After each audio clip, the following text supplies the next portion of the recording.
Oi, pessoal. Vamos então para a parte 3 desse texto, né? A parte 3, então, da nossa longa aula sobre esse texto, mas que é necessário para tudo aquilo que a gente vai fazer em termos de análise das políticas educacionais brasileiras, né? Agora, estou aqui com esse pano de fundo lindo, que é uma praia maravilhosa para a gente sonhar, para inspirar vocês.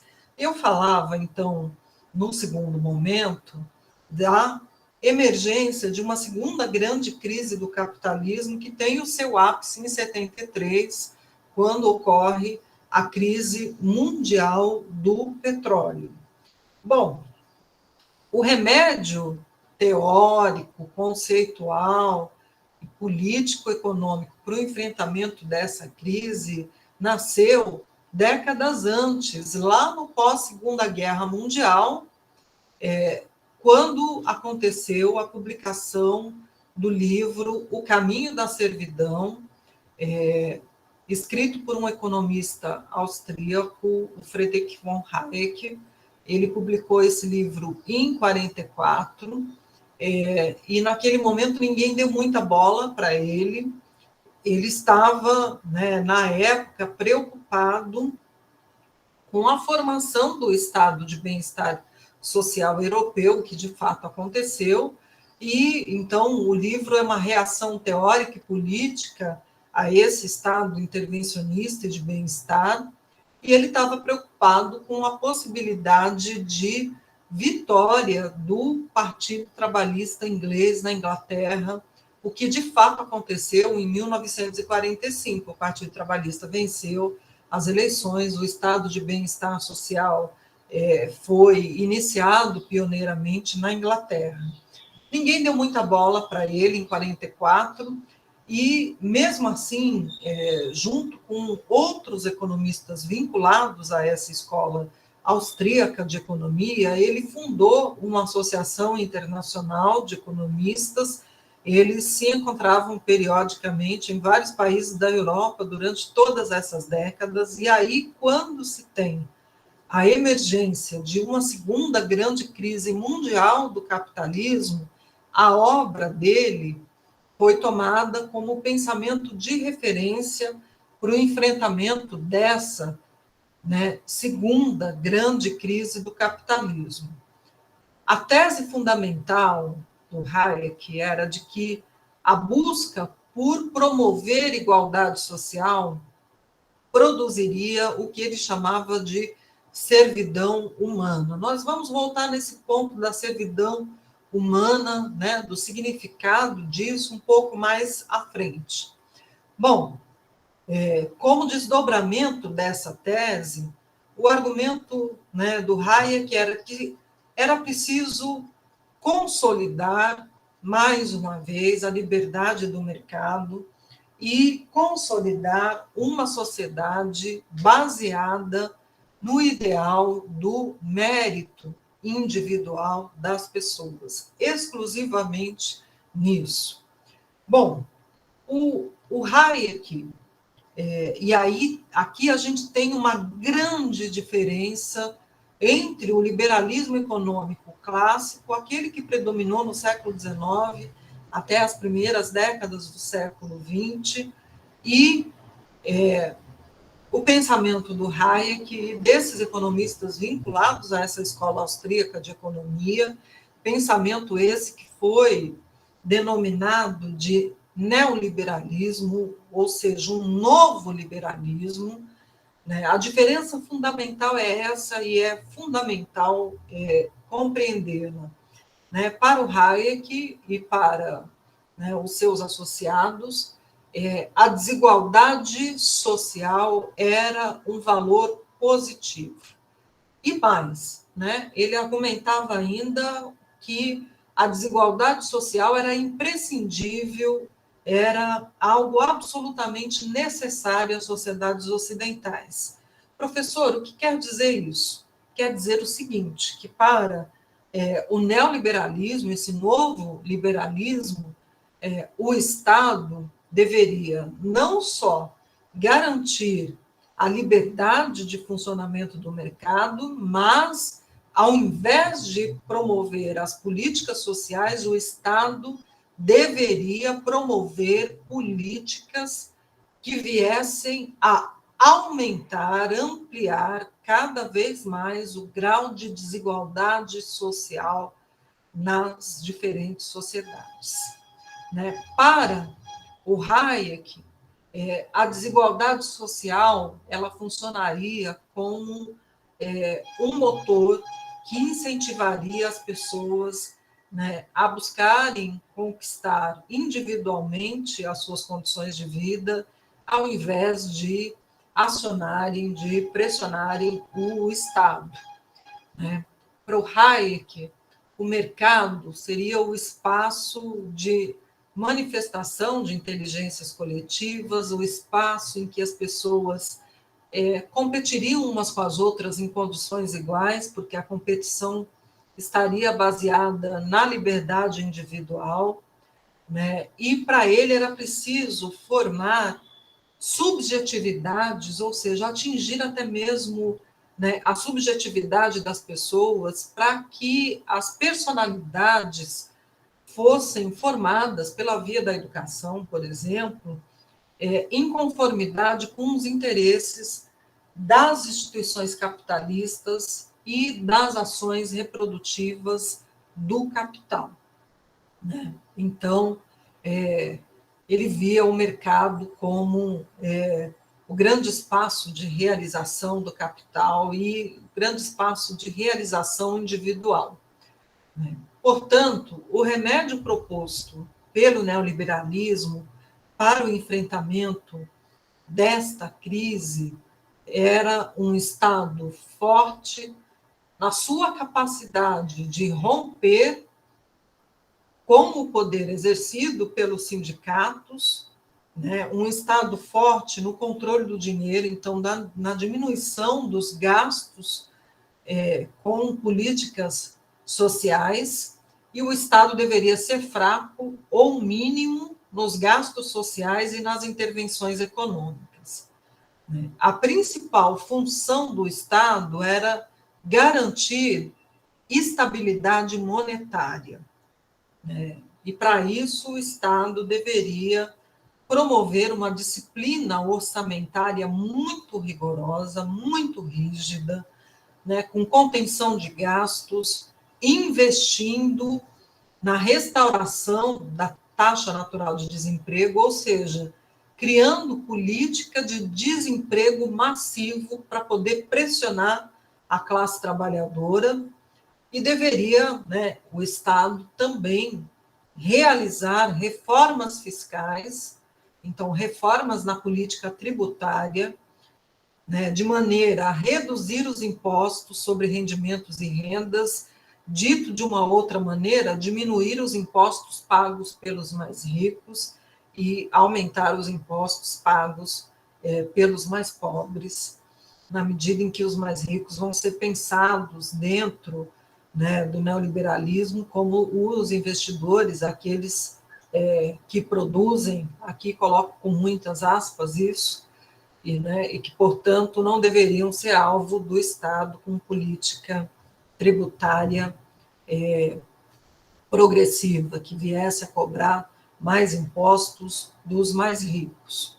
Bom, né, para ele, o resultado desse ajuste fiscal seria a produção de uma nova e saudável desigualdade social, o que de fato aconteceu em vários países, né, onde o neoliberalismo foi adotado como remédio para o enfrentamento dessa segunda grande crise do capitalismo. Né? O Brasil vai adotar esse remédio já no início dos anos 90, com algumas interrupções, alguns momentos de lá para cá, em que houve um investimento maior em políticas sociais, né, mas o remédio hoje é largamente utilizado, né, na política econômica atual. Né, aqui na América Latina, o primeiro grande momento do neoliberalismo foi, né, durante a ditadura do Pinochet no Chile, né, quando o remédio neoliberal foi amplamente utilizado. aqui no Chile.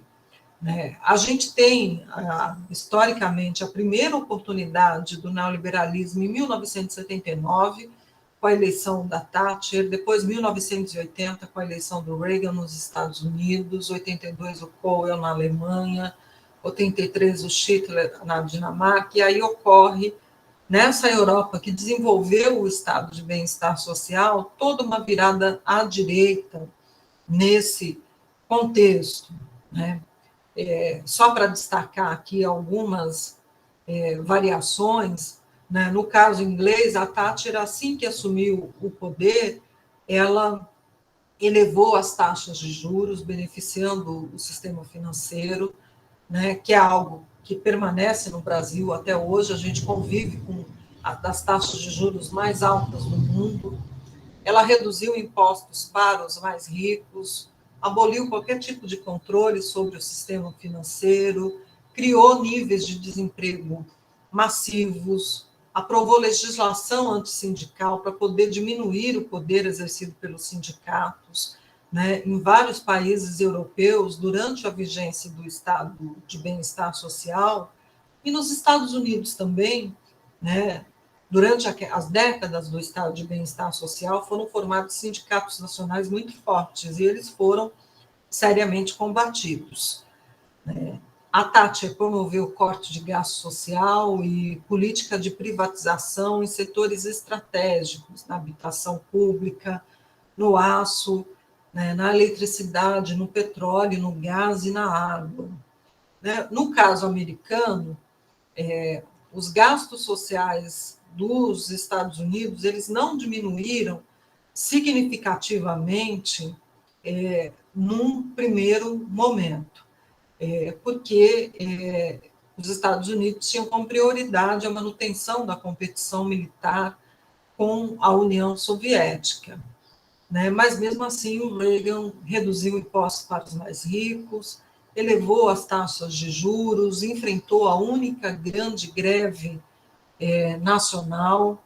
Então, os Estados Unidos mantiveram uma espécie de keynesianismo militar. Bom, quando ocorre a derrocada da União Soviética, do comunismo soviético, o neoliberalismo triunfa como ideologia dominante e permanece assim até nossos dias. Bom, se a gente analisa os sucessos e fracassos do neoliberalismo, né, e aí a nossa autora dialoga com um texto do historiador Perry Anderson, ela cita, inclusive, no texto dela, né, para produzir essa análise, que essa análise foi feita pelo Perry Anderson. De fato, quando se analisa, né, as promessas do neoliberalismo, de fato, né, em relação às suas prioridades e sucessos, né, ele conseguiu deter a inflação, né, produziu até mesmo deflação como condição para a recuperação dos lucros, né, conseguiu aumentar as taxas de desemprego, o que era defendido lá desde os primórdios pelo Hayek, né, aumentou o grau de desigualdade social, né, e dessa maneira promoveu uma reanimação do capitalismo, restaurou as taxas de crescimento. Mas, por outro lado, teve alguns fracassos, diga-se de passagem, fracassos esses que fazem parte ainda do nosso cotidiano. A recuperação dos lucros não significou recuperação dos investimentos. Por que razão? Por causa da desregulamentação financeira, né? A criação de políticas que aboliram por completo qualquer tipo de controle sobre o sistema financeiro, controle estatal, né, promoveu uma inversão especulativa ao invés de produtiva. Professor, o que quer dizer isso? Quer dizer o seguinte, que quem tem capital hoje, já era assim nos anos 80, nos anos 90, né, quando o neoliberalismo triunfa, quem tem capital pode decidir, né, se vai investir esse capital na atividade produtiva ou se vai manter esse capital aplicado no sistema financeiro, só rendendo mais dinheiro.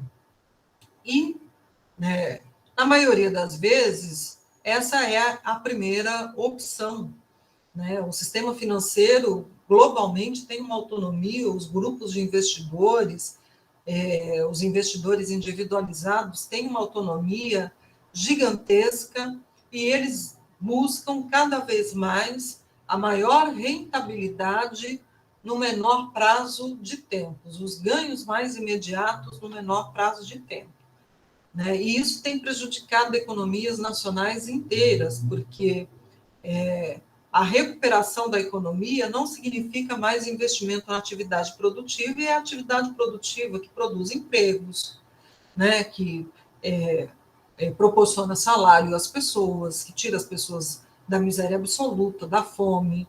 Então, grande parte do capital ele fica concentrado no sistema financeiro. Então, esse é um dos fracassos do neoliberalismo, porque aumenta o fosso de desigualdade num mundo de pobreza, de miséria, né? Houve o crescimento dos mercados de câmbio internacionais e a diminuição do comércio mundial de mercadorias reais, né? Então, a diminuição do consumo. E, ao mesmo tempo, no início, o peso do estado de bem-estar social não diminuiu muito, né? Porque com a criação dos índices de desemprego massivos, houve o aumento dos gastos com pensões, com seguros de desemprego e assim por adiante. Depois, né, isso foi ainda mais atacado e esses gastos diminuíram significativamente.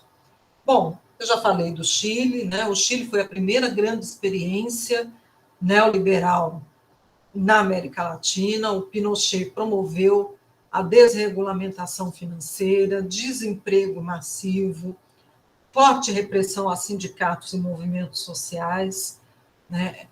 Promoveu política de redistribuição de renda em favor dos mais ricos, né? E privatizou bens públicos, e as consequências dessas políticas de cunho neoliberal, elas são sentidas até hoje, né? Tanto é que houve uma forte reação recentemente. Bom, do ponto de vista político, hoje convivemos com neoliberalismo e crise da democracia, com o esvaziamento das instituições democráticas, isso está muito evidente, ficou muito evidente recentemente nos Estados Unidos, está muito evidente no Brasil atual. Permanece uma lógica economicista, então, autoritária, em que há a prática de governar por decretos, os decretos não precisam passar pelo parlamento, então, né, uma forma autoritária de governar, e prevalece, né, em nossos dias o individualismo, né, o consumismo. Hoje, o ideal da liberdade individual absoluta em detrimento dos interesses coletivos, das necessidades e do bem coletivo. E o neoliberalismo triunfa como pensamento único e dominante, né, em nossos tempos. Bom, nós vamos, né, na próxima aula, eu vou até corrigir lá na plataforma o texto, que vai ser o texto do professor Márcio Postman, que é um texto que nos permite analisar como é que se deu o desenvolvimento do capitalismo brasileiro, um capitalismo tardio, periférico e dependente das nações centrais, né? E como é que se deu a atuação do Estado brasileiro e o tratamento dado às políticas sociais na medida em que o Estado brasileiro, né, foi um ator social que atuou em diferentes momentos, de formas diferentes, no fomento a esse desenvolvimento econômico. Essa é a nossa próxima tarefa. Encontro vocês, né, na nossa próxima aula. Um bom fim de semana a todos. Até lá.